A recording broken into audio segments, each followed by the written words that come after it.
आ रहे हैं, तीन तीन तो वो नाम बदल चुके हैं। वो व्यक्ति जेल से छूटने के लिए फर्जी सर्टिफिकेट लगा चुका है। वो व्यक्ति मतलब ऐसे ऐसे कारनामे उसके को बताना जरूरी है भाई। वो आज के समय के प्रोग्रेसिव सोच के नेता हैं हमारे, उनको कहता था नौवीं, पता है, नौवीं पास भी नहीं बताता था, फेल बताता था। लेकिन यही व्यक्ति, इस व्यक्ति ने सुप्रीम कोर्ट में एफिडेविट दे रखा है, 7वीं फेल नहीं 8वीं फेल। मतलब आप जानो जो व्यक्ति सुप्रीम कोर्ट में एफिडेविट दिया है वो झूठा एफिडेविट नहीं होगा। तो ये खुद व्यक्ति 7वीं पास है, 8वीं फेल है, और तेजस्वी जैसे आदमी से कहता है जो है कि भाई ये तो मजाक बनाता है। आप ये जान लीजिए जो है, तो ये इनका चेहरा चाल चलन बिल्कुल। चलिए, इनका चाल चरित्र चेहरा आप सामने ला। तेजस्वी यादव की आप बात करें, लेकिन तेज प्रताप यादव को भी तो याद कर लीजिए। इस बार समीकरण बिगाड़ते नजर आ रहे हैं और छोटे छोटे दल उनके साथ हो चुके हैं। वो कुछ नहीं है जो है, वो घर का भाई है, छोटा भाई है, वो आज नहीं तो कल साथ रहेगा।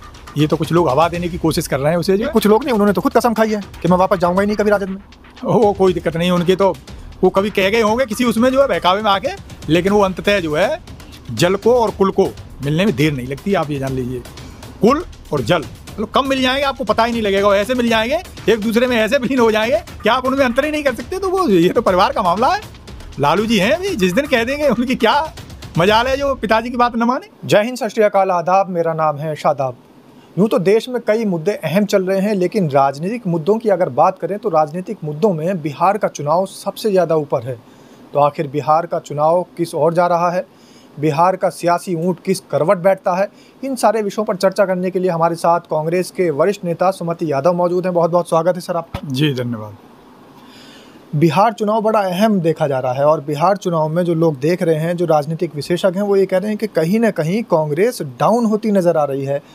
और वजह साफ है, सीटों के बंटवारे को लेकर। क्या कहेंगे इस पर आप? देखिए, गठबंधन में कोई दरार नहीं पड़ रही है। ये भ्रांतियां बीजेपी फैलाती रही है, और बीजेपी का पुराना रिकॉर्ड रहा है। वो अपने घर में जो कमी है वो नहीं बताएंगे, तुम्हारे घर में क्या चल रहा है वो जरूर आपको बताएंगे।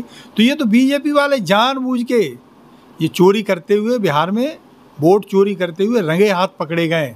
तो जब चोर रंगे हाथ पकड़ा जाता है तो फिर वो बगलें झाँकता है, देखता है कि मैं क्या ऐसी बात कह दूँ मैं यहाँ से बच के निकलूँ। तो बीजेपी वाले बच के निकलना चाह रहे हैं वहाँ से। लेकिन बिहार के लोग बड़े समझदार हैं। बिहार एक पॉलिटिकल स्टेट है, इनको माफ़ नहीं करेंगे, ये ऐसे गुनाह कर रहे हैं। जिस तरीके से सुमति यादव जी, कांग्रेस यानी आपकी पार्टी, आपके नेता ये दम्भ भरते हैं कि हम लांछन की राजनीति नहीं करते, लेकिन सम्राट चौधरी पर लांछन लगा रहे हैं, कह रहे हैं 7वीं फेल है, क्या विकास करेंगे? लांछन नहीं लगा रहे, उनकी हकीकत बता रहे हैं। तीन तीन तो वो नाम बदल चुके हैं। वो व्यक्ति जेल से छूटने के लिए फर्जी सर्टिफिकेट लगा चुका है। वो व्यक्ति मतलब ऐसे ऐसे कारनामे उसके को बताना जरूरी है भाई। वो आज के समय के प्रोग्रेसिव सोच के नेता हैं हमारे, उनको कहता था नौवीं, पता है, नौवीं पास भी नहीं बताता था, फेल बताता था। लेकिन यही व्यक्ति, इस व्यक्ति ने सुप्रीम कोर्ट में एफिडेविट दे रखा है, 7वीं फेल नहीं 8वीं फेल। मतलब आप जानो जो व्यक्ति सुप्रीम कोर्ट में एफिडेविट दिया है वो झूठा एफिडेविट नहीं होगा।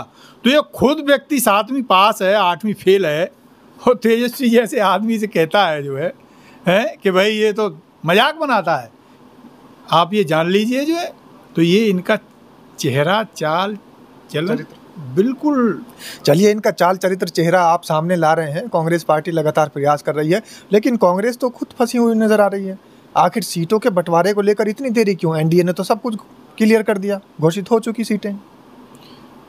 कोई हमारे यहाँ देरी नहीं हो रही, कोई वो नहीं हो रहा है। ये तो खामखाई का मैं जो पहले कहा था वही कह रहा हूँ। सब कुछ अच्छे से निपटेगा। इंडिया गठबंधन में न पहले फूट थी ना आज फूट है। मिलजुल के सारे डिसीजन लिए जाएंगे। हमारे यहाँ कोई तानाशाही नहीं चलती है कि ऊपर से जो कह दिया वह नीचे वाले उसी फरमान को पूरा करने में लग जाए। इंडिया गठबंधन डेमोक्रेटिक तरीके से चल रहा है, और डेमोक्रेटिक तरीके से सबकी सहमति से ही तय किया जाएगा कि कौन किस सीट पर लड़ेगा। तो ये आप कतई मत कहिए कि हमारे यहाँ कोई झगड़ा है, कोई वह कतई कुछ नहीं है। पिछला चुनाव भी लड़े थे, ये चुनाव भी जो है सर्वसहमति से तय हो जाएंगी सीटें कि कौन किस पे लड़ेगा। बात रहबरी की हो रही है सर, बात छोटे बड़े की नहीं हो रही है, या ये भी बात नहीं हो रही कि आखिर किसका कितना पल्ला भारी है। सब गठबंधन के लोग एक हैं, लेकिन गठबंधन की रहबरी कौन कर रहा है? इंडिया अलायंस की रहबरी कौन कर रहा है? उनका सम्मान दिया जाएगा तो उनको सम्मानपूर्वक सीटें ज़्यादा उनको दे सकते हैं, और अगर सीटें ज़्यादा मिली तो फिर तो आप ही के लिए परिणाम गलत हो सकते हैं। एक दिन पहले मीटिंग हुई है पटना में, वीडियो फुटेज देख लीजिए आप। राहुल गांधी जी और तेजस्वी जी ने मंच साझा किया है।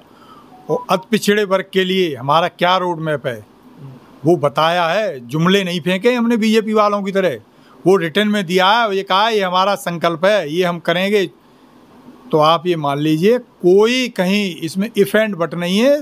घोषणा पत्र भी दोनों पार्टियों का मिलके ही तय किया जाएगा। जो मेजर अलायंस हैं वो तय करेंगे, मिलके तय करेंगे। ये नहीं कि सरकार में आ गए तो वो लेग पुलिंग कर रहे हैं, कुछ नहीं होगा साहब। जो है संयुक्त रूप से संयुक्त घोषणा पत्र जारी किया जाएगा।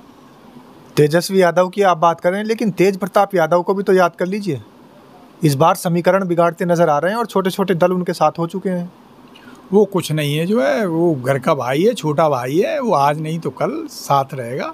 ये तो कुछ लोग हवा देने की कोशिश कर रहे हैं उसे। जो कुछ लोग नहीं, उन्होंने तो खुद कसम खाई है कि मैं वापस जाऊंगा ही नहीं कभी राजद में। वो कोई दिक्कत नहीं उनके, तो वो कभी कह गए होंगे किसी उसमें जो है बहकावे में आके, लेकिन वो अंततः जो है जल को और कुल को मिलने में देर नहीं लगती। आप ये जान लीजिए, कुल और जल मतलब कम मिल जाएंगे, आपको पता ही नहीं लगेगा। और ऐसे मिल जाएंगे, एक दूसरे में ऐसे विलीन हो जाएंगे कि आप उनमें अंतर ही नहीं कर सकते। तो वो ये तो परिवार का मामला है। लालू जी हैं अभी, जिस दिन कह देंगे उनकी क्या मजाल है जो पिताजी की बात न माने। तो ये कब का इंतजार कर रहे हैं? इलेक्शन है, अभी कह देना चाहिए था लालू जी को। तो नहीं, इतनी लिबर्टी है भाई, वो भी राजनीतिक आदमी है, तो कुछ कह रहे हैं, कुछ सुन रहे हैं, तो उनकी बात भी लोग सुन रहे हैं, तो इसमें कोई बुरा मानने की बात नहीं है। लेकिन आज जब कहीं ये लगेगा कि नुकसान हो रहा है, फिर उस हिसाब से चीज़ें मैनेज करी जाएंगी। आप कह रहे हैं सब कुछ अच्छा चल रहा है इंडिया अलायंस में, लेकिन मुकेश साहनी भी इस बार आपके साथ हैं, जो कल तक बीजेपी के साथ थे। 20 सीटें कम से कम वो मांग रहे हैं, तो कितनी सीटों पर मना पाएंगे उन्हें? देखिए, ये सर्वसहमति से पुराना रिकॉर्ड निकाला जाएगा। पिछला इलेक्शन कौन कहाँ से लड़ा, कौन जीता, कौन हारा, किसके क्या रिकॉर्ड है, उस आधार पर सीटें तय होंगी। कोई मेरे कह देने से, मैं पहले ही कह चुका हूँ कि बीजेपी की तरह यहाँ ऊपर का फरमान नहीं चलता। यहाँ डेमोक्रेटिक तरीके से मिल बैठ के सब एक टीम बन गई है, वो इस पर काम कर रही है। और जल्दी ही आप देखना परिणाम जल्दी ही आ जाएंगे, वो अनाउंसमेंट भी हो जाएंगे कि किस सीट पे कौन लड़ेगा। तो सुमति यादव ने बड़ी बेबाकी से आप लोगों को बताया कि आखिर कांग्रेस पार्टी में जो अंदरूनी अंतर्कलह जो लोग बता रहे हैं, तो अंदरूनी अंतर्कलह कहाँ तक सही है, कहाँ तक गलत है, क्या वाकई अंदरूनी अंतर्कलह चल रही है, क्या सीटों के बंटवारे को लेकर विवाद चल रहा है, आपका नज़रिया क्या है? कमेंट के माध्यम से अपनी राय ज़रूर रखें और सुमति यादव की बात से आप कितना सहमत है ये भी ज़रूर बताएं। बहुत बहुत धन्यवाद सर। जी शुक्रिया। जय भीम, जय संविधान। धन्यवाद।